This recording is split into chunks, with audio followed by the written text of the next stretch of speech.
Target ये रहा था कि हम हर सिटी में हर जगह प्रेजेंट हों। हमें फिजिकली एक्टिव होना चाहिए, वो चाहे किसी भी रूप में हो, चाहे आप जिम में एक्टिविटीज़ करें, चाहे आप आउटडोर में जाके as simple as brisk walk करें। सुदर्शन शिंदे। ओके, आप कोच हैं? हाँ जी। आपने अपनी जिम की शुरुआत कौन सी जिम से की थी? पर मंथ कितने रुपए फीस होती थी? जब मैंने स्टार्ट किया था तब मैंने एक लोकल जिम से स्टार्ट की थी और वहाँ पे फीस जो मेंबरशिप फ़ीस होती थी वो 600-700 समथिंग ऐसे कुछ फीस पर होती थी पर मंथ। ओके। ऐसे तो वहाँ से स्टार्ट करते करते अब मैंने टाइम फिटनेस में आया सर्टिफिकेशंस करने के बाद, क्योंकि ट्रेनर्स के भी कोर्सेज होते हैं, सर्टिफिकेशंस होती है, आपको पढ़ना पड़ता है ताकि आप इंजर्ड लोगों को सिखा पाओ। और इसमें बहुत सारी टेक्निक्स होती है जो आपको पता होनी चाहिए किसी को भी सिखाने से पहले। ओके, टेक्निक से याद आया, अगर जैसे मान लीजिए आपके, मैं देख पा रहा हूँ शायद एब्स होंगे? नहीं है शायद, तो आपके जैसा कोई बंदा हो उसके एब्स हैं और वो हफ्ते में 2 से 3 बार पार्टी करता है, वो अपने एब्स को कैसे मेंटेन करेगा? अपने न्यूट्रिशन से। ज़रूरी नहीं है कि पार्टी में अगर वो अल्कोहल इनटेक कर रहा है तो अल्कोहल मतलब हर रोज़ पार्टी नहीं, हर वीकेंड कर रहा हो पार्टी, फिर उसके बाद उसका न्यूट्रिशन कैसा है वो मैटर करता है। ऐसा क्योंकि उसकी सैलड इनटेक कितना अच्छा होना चाहिए, कैलोरी इनटेक कैसा होना चाहिए, प्रोटीन इनटेक कैसा होना चाहिए, उसकी ट्रेनिंग इंटेंसिटी कैसी है, तो वो सब चीज़ें देख के फिर उसे वो मेंटेन कर सकता है अपने एब्स को। Nightfall is better than masturbation? हाँ।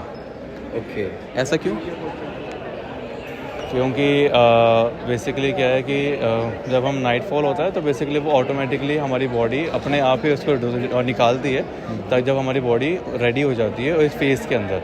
बट क्या जब हम मास्टरबेशन करते हैं तब उसके अंदर हम आर्टिफिशियली अपने इमेजिनेशन के लिए, अपनी संतुष्टि के लिए वो चीज़ कर रहे हैं, वो एक शॉर्ट टर्म के लिए आपको हैप्पीनेस देता है, पर उसके बाद फिर से आप नॉर्मल हो जाते हैं, तो वो बहुत बेकार है। ओके, एक्सक्यूज मी मैम, आप ट्रेनर हैं?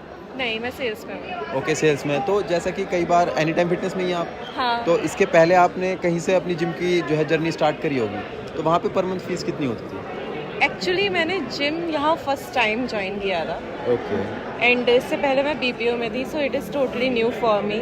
ओके हाँ, मैंने अपना फील्ड ही स्विच किया था यहाँ पर क्योंकि Okay. मुझे यहाँ पर ज़्यादा अच्छी अपॉर्चुनिटीज़ शो हुई उस वजह से। ओके। तो एनी टाइम फिटनेस जैसे कि हम जानते हैं बाइसेक्सुअल जिम है, तो वहाँ पे लड़के लड़की दोनों आते हैं, तो कई बार ऐसा होता है कि लड़कियाँ जो है वो अनकम्फी फील करती हैं वहाँ पे, तो आपकी जिम में कभी ऐसा कुछ हुआ है या कि अभी आपने कोई केस देखा हो? नथिंग लाइक दैट, बहुत ही अच्छा एटमॉस्फेयर, पॉजिटिव, प्लस फीमेल्स आती है तो उसके लिए स्पेशली ऐसा डेकोरम मेंटेन करके रखा जाता है कि जिम के फ्लोर पे कुछ भी अनएथिकल चीज़ें उन्हें फेस ना करनी पड़े। अच्छा, so that's what about personal trainers?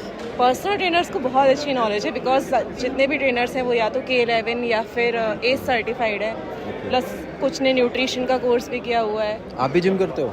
हाँ, मैं भी करती हूँ। ओके, तो जैसा कि मैं देख पा रहा हूँ कि आप भी काफ़ी हेल्दी हो। Thank you so much. Welcome. तो अब ये बताइए आप कि आप हफ्ते में कितनी बार जिम करती हो? वैसे तो काम की वजह से इतना टाइम नहीं मिलता है, बट हाँ वीकली 2 दिन या 3 दिन तो मैं कर ही लेती हूँ, 1 आवर। तो जैसे कि आप पूरे जिम के माहौल में ही रहती हैं, तो लड़कियों को डाउन के टाइम कितने दिन जिम करनी चाहिए और क्या जिम करनी चाहिए, क्या एक्सरसाइजेस करनी चाहिए? डाउन के time, okay, means you means menstrual time, हाँ, right? yes. Okay, in that case like आपको मंथ के स्टार्टिंग डेज में आई थिंक आपको रेस्ट करना चाहिए बिकॉज उस टाइम पे बहुत ज़्यादा क्रैम्प्स होते हैं। बट कई लोग कहते हैं स्क्वाट्स करने से जो है पेन कम हो जाता है। बट कुछ एक्चुअली ना सबका पेन, लेवल ऑफ पेन अलग अलग होता है। ओके। किसी को बहुत ज़्यादा सिवियर पेन होता है एंड किसी को इतना ज़्यादा फील नहीं होता है। सो अगर आप कर सकते हो so it is good thing, क्योंकि एक्सरसाइजेस से ऑफ कोर्स आप बेयर अप करने के लिए और ज़्यादा आप में कैपेबिलिटी आती है। भी और ये इवेंट बेटर हो सकते हैं। जैसे कि फिटनेस को लेकर ना इंडिया में कम इवेंट्स होते हैं। फिटनेस को एक मतलब लग्जरी की तरह माना जाता है, फिटनेस को लोग सेकेंडरी समझते हैं। तो ये छोटे छोटे इनिशिएटिव हैं जिससे हम सब फिटनेस की तरफ और अट्रैक्ट होंगे। ओके। आपका भी ध्यान जी सर, सबसे पहला मेरा सवाल है कि जिम कैसी होनी चाहिए और आपकी जिम में ऐसा क्या है? जिम तो देखो एनी टाइम फिटनेस जैसी होनी चाहिए। देखो एनी टाइम फिटनेस, मैं ना इस इंडस्ट्री में पिछले 20 साल से हूँ और एनी टाइम फिटनेस 13 ईयर से यहाँ इंडिया में है। एनी टाइम फिटनेस की यूएसपी है 24/7 और रेसिप्रोसिटी। क्योंकि ना हम जब भी फिटनेस करने जाते हैं तो हमें लगता है कि यार कल कर लेंगे, बंद हो गया, हम मंडे से शुरू करेंगे और मैं दूर हूँ, मैं यहाँ नहीं जा सकता। तो हमारा टारगेट ये रहा था कि हम हर सिटी में हर जगह प्रेजेंट हों ताकि लोगों को ये रीज़न ना मिले कि मैं जा नहीं सकता। और हम हमेशा बोलते हैं मेरे पास टाइम नहीं है, तो टाइम नहीं है तो हम 24/7 हम 7 दिन खुले हुए हैं, 24 घंटे खुले हुए हैं। तो ये जो हम एक लेड बैक एटीट्यूड दिखाते हैं ना, हमारे पास टाइम नहीं है। टाइम, फर्स्ट ऑफ ऑल तो टाइम निकालना पड़ता है और दूसरा हमारे पास 24/7 यूएसपी है। ओके। हम मतलब मेरी जनरेशन में अगर आप माने कि मतलब जो 9 to 5 की जॉब करते हैं, बी एज एन जर्नलिस्ट की कोई टाइमिंग फिक्स नहीं है, तो हमारी एज के जो जितने भी लोग हैं वो आपके पास जब आएंगे तो आपके ट्रेनर्स 24/7 जो है अवेलेबल रहेंगे, और आपके ट्रेनर्स में क्या स्पेशलिटीज रहती हैं? ट्रेनर्स 24/7 नहीं होते, उनके ड्यूटी आवर्स होते हैं, बट ऑन अपॉइंटमेंट वो होते हैं। और उसके अलावा हमारा एक ऐप है जिसको आप एक्सेस कर सकते हैं, उसमें सारी एक्सरसाइज, सारी गाइडेंस, सब कुछ है। और वी डू, जैसे आप वंस इन अ वीक आप एक दिन तो किसी टाइम पे आ सकते हैं जिसमें हम आपकी अपॉइंटमेंट बुक कर दें, और उसमें वो शेड्यूलिंग हो जाती है, फिर उसके बाद आप उसको फॉलो कर सकते हैं। ओके, सो सर जिम में जैसे कि मिलियंस तो माने तो वो तो अपनी फिटनेस को लेके बहुत ज्यादा वो कि हाँ हम देसी खाना खाएंगे तब होगा, लेकिन आजकल क्या है, ट्रेंड चल गया है कि कई लोग इंजेक्शंस लेते हैं, और कई लोग जो है इंजेक्शंस तो ले लेते हैं पर उतना वार्म अप नहीं कर पाते, उतनी एक्सरसाइज नहीं कर पाते, तो उन लोगों के लिए आपका क्या कहना है? मैं बोलूँगा अभी जो नई जनरेशन है ना वो ज़्यादा कॉन्शियस है। हाँ, पहले वाली जनरेशन बहुत इजीली स्टीरॉइड्स पे चली जाती थी, लेकिन आज की डेट में सोशल मीडिया की अवेयरनेस की वजह से, सब चीज़ों की वजह से आज की जो जनरेशन है बहुत कॉन्शियस है। तो फिर भी मैं कहूँगा कि वो ईजी वे होता है, लोग ईजी वे ढूंढते हैं, तो मेरी सबको रिक्वेस्ट है आप उस वे में मत जाएं, लॉन्ग टर्म में जाएं। ओके, आप कितनी एक्सरसाइज करते हैं BIMD of any time fitness? I make sure कि मैं वीक में 4 टाइम एक्सरसाइज करूं, और मैं करता हूं, और आई बिलीव 4 टाइम जरूर करनी चाहिए। और ओवर द पीरियड मैंने आई लर्न कि मुझे ना रिकवरी की तरफ ज़्यादा फोकस करना है। जैसे आई एम 45, तो अब मैं आई मेक श्योर कि मैं 2 दिन रेस्ट करूं और अच्छी स्लीप करूं, और 4 days workout is good enough. Okay, कैसे हैं आप, क्या नाम है? मेरा नाम कुशल है और मैं बहुत ही स्वस्थ हूँ, फिट एंड फाइन। सबसे पहले सर एक जो मेरे जिम ट्रेनर हैं उन्होंने मुझसे कहा था एक सवाल पूछने के लिए कि जैसे कोई एवरेज इंसान है, ठीक है, कोई जो ज़्यादा ना मोटा है ज़्यादा पतला है, और अगर वो अपने पैक्स निकालता है, 6 पैक्स, और अगर वो चाहे कि मैं एक आध दिन पार्टी कर लूँ या कुछ कर लूँ तो वो एब्स उसके चले जाते हैं, तो उसे कंटिन्यू एब्स को कैसे रखे वो? ऐसा कुछ नहीं है कि सिर्फ एक दिन में आपने कुछ पार्टी शार्टी की तो आपके एब्स चले जाएंगे। बॉडी में चेंजेस लाने के लिए समय लगता है, उसमें इनपुट बहुत सारे जाते हैं, जैसे एक्सरसाइज हो गया, या फिर आपके डाइटरी पैटर्न्स हो गए, या फिर आपके दूसरे रिकवरी के मोड्स हो गए। ओवरनाइट कुछ भी चेंज नहीं होता है। सर सबसे अच्छा सजेशन आप हमारी जनरेशन के लिए यानी जेनजीज के लिए क्या देना चाहेंगे एक्सरसाइज से related?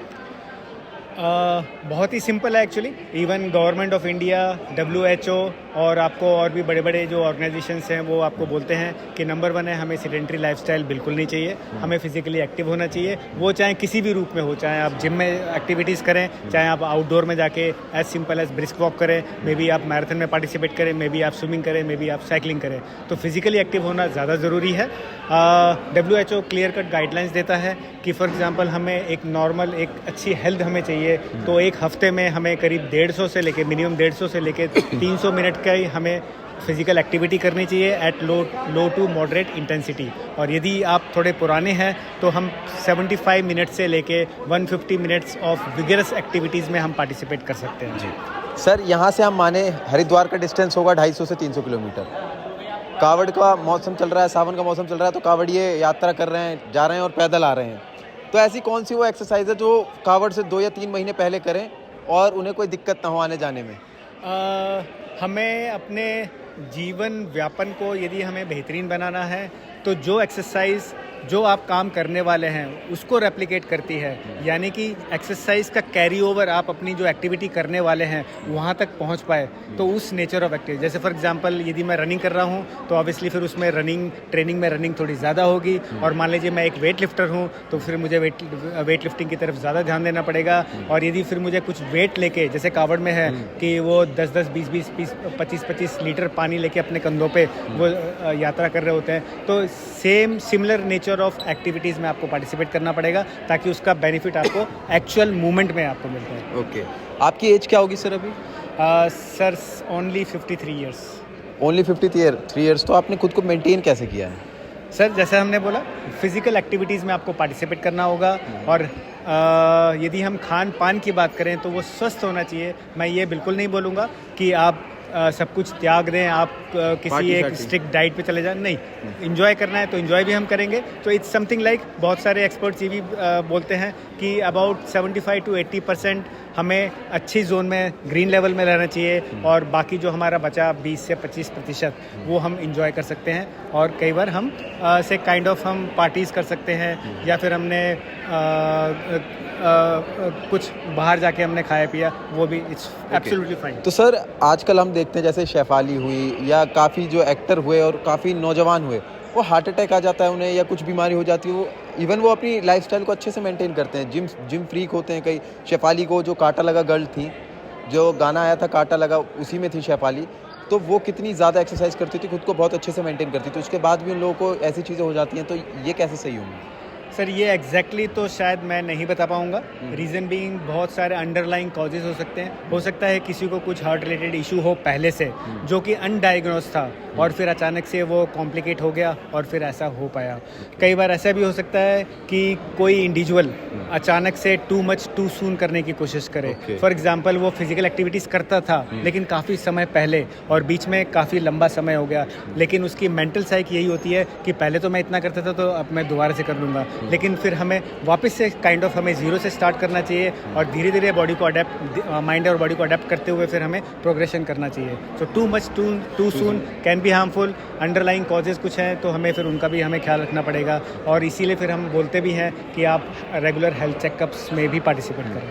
Thank you so much sir हमारे साथ जुड़ने के लिए। तो ये थे हमारे साथ ट्रेनर और ट्रेनर साथ ही के साथ हेल्थ एक्सपर्ट। इन्होंने हमें बहुत अच्छे से बताया कि टू मच टू सून नहीं करना चाहिए, मतलब समय लगेगा पर लंबे समय तक चलेगा, यानी समय लगेगा बॉडी बनने में लेकिन लंबे समय तक चलेगी। ज़्यादा अपने ऊपर लोड नहीं लेना है क्योंकि इसकी वजह से क्या होगा, आप अपने आप को हार्म करेंगे। इसीलिए आपको कम से कम समय में ज़्यादा से ज़्यादा काम नहीं करना है और समय के साथ चलना है। हमारी रिपोर्ट आपको कैसी लगी हमें कमेंट करके ज़रूर बताएं और ऐसी जानकारी के लिए बने रहिए FM न्यूज़ के साथ। नमस्कार।